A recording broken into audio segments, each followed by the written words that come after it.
नमस्कार। और कैसे हैं आप सभी। आशा है कि आप पढ़ रहे होंगे, सुरक्षित होंगे और स्वस्थ होंगे।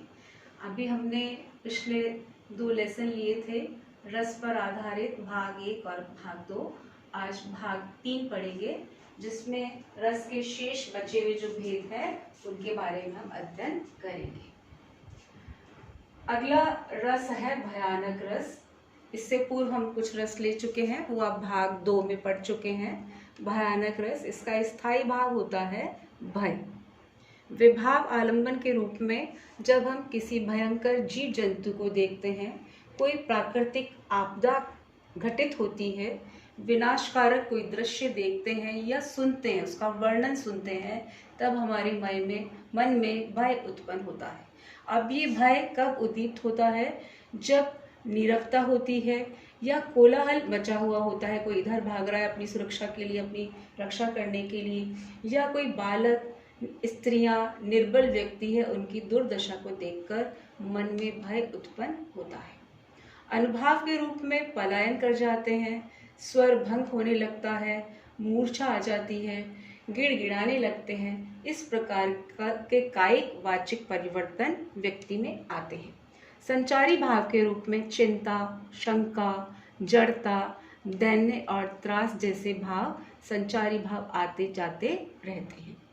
उदाहरण के रूप में, और जब आई घोर काल रात्रि, वे आतताई टूट पड़े अबलाओं पर, नोच चबाते उनका मांस, भोगते कर्ण बेधी चित्कार हाहाकार। इस प्रकार का जो दृश्य है कि घनघोर रात्रि है और शत्रु किस प्रकार से अबलाओं पर टूट पड़े हैं, इस दृश्य को देखकर मन में भयानक रस की उत्पत्ति होती है। आशा है आपको समझ में आ गया होगा।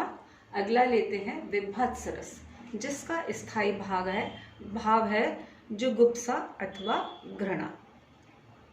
अब किस प्रकार से हमारे मन में घृणा या जुगुप्सा उत्पन्न होती है? जब हम कोई दुर्गंध युक्त वस्तुएं, अस्थियां, शमशान, मांस या रक्त रंजित कोई वस्तुएं देखते हैं, तब हमारे मन में घृणा या जुगुप्सा उत्पन्न होती है।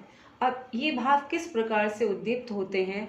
जब ये मांस सड़ने लगता है, या कीड़े पड़ जाते हैं, या उस मांस को गिद्ध और कुत्ते नोचते हुए दिखाई देते हैं, तो यह भाव और भी अधिक उद्दीप्त हो जाता है।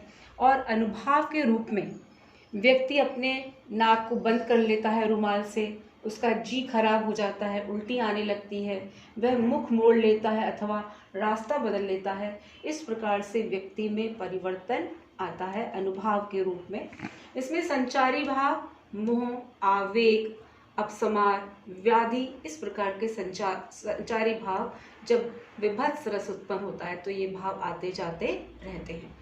उदाहरण के रूप में हम ले सकते हैं, सिर पर बैठो काग, आँखी दो खात निकारत, खींचत जीभ ही स्यार, अति ही आनंद डर धारत। इस प्रकार का जो दृश्य है कि किस प्रकार से काग और स्यार जो है आंखें और जीभ खींचते हुए जो है दृश्य दिखाई दे रहा है, उसे देखकर मन में घृणा उत्पन्न होती है और विभत्स रस की उत्पत्ति होती है। 8वां है अद्भुत रस। इसका स्थायी भाव है विस्मय अथवा आश्चर्य। जब मन में विस्मय उत्पन्न होता है तब अद्भुत रस की प्राप्ति होती है। आलंबन के रूप में कोई आश्चर्यजनक कार्य, वस्तु, व्यक्ति, प्राकृतिक दृश्य, कोई घटना या किसमें अनुपम गुण को सुनकर या देखकर जो है मन में विस्मय उत्पन्न होता है।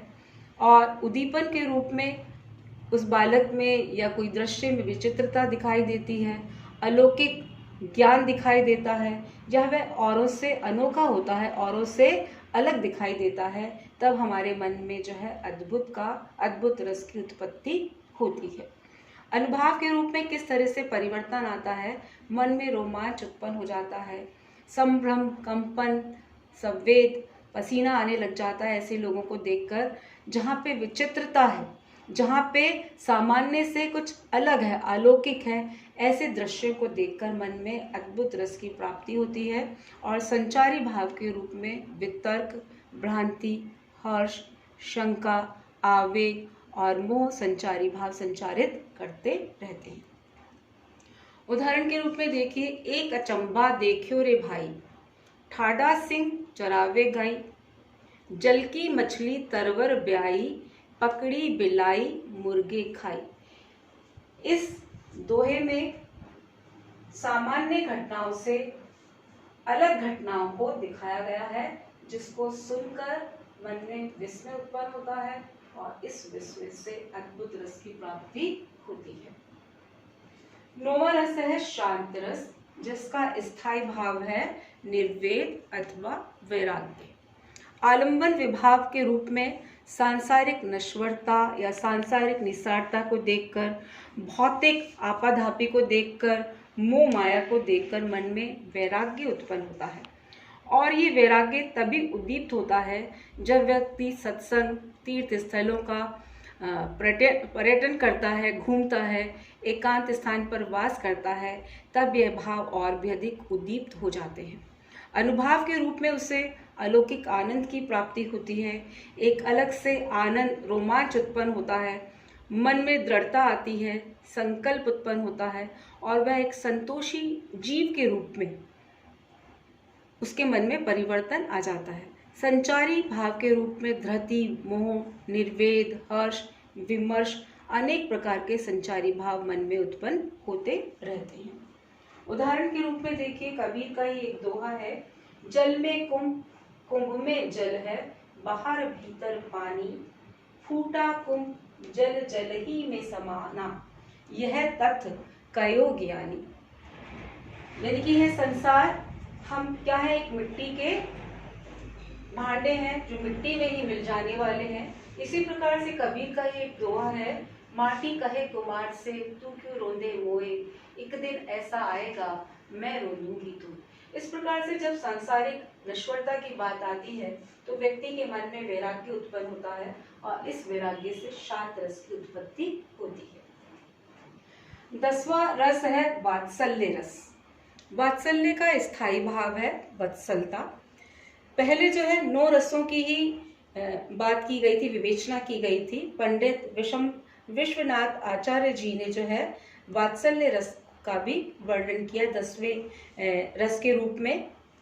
आलंबन के रूप में, आलंबन विभाव के रूप में, जब माँ या पिता अपनी संतान को या कोई बालक बालिका को या किसी बच्चे को देखता है तो उसके मन में वात्सल्य भाव उत्पन्न हो जाते हैं, वत्सलता उत्पन्न होती है। उद्दीपन विभाव के रूप में जब आश्रय की कुछ चेष्टाएं कि वो रो रहा है या भागकर अपनी माँ से मिलना चाहता है या उसकी कोई विकट परिस्थिति है, तब माँ दौड़कर उसे अनुभव के रूप में गले लगा लेती है, उसे चुंबन देती है, उसे झूला झुलाती है या गोद में ले लेती है या फिर उसे दुलारती है।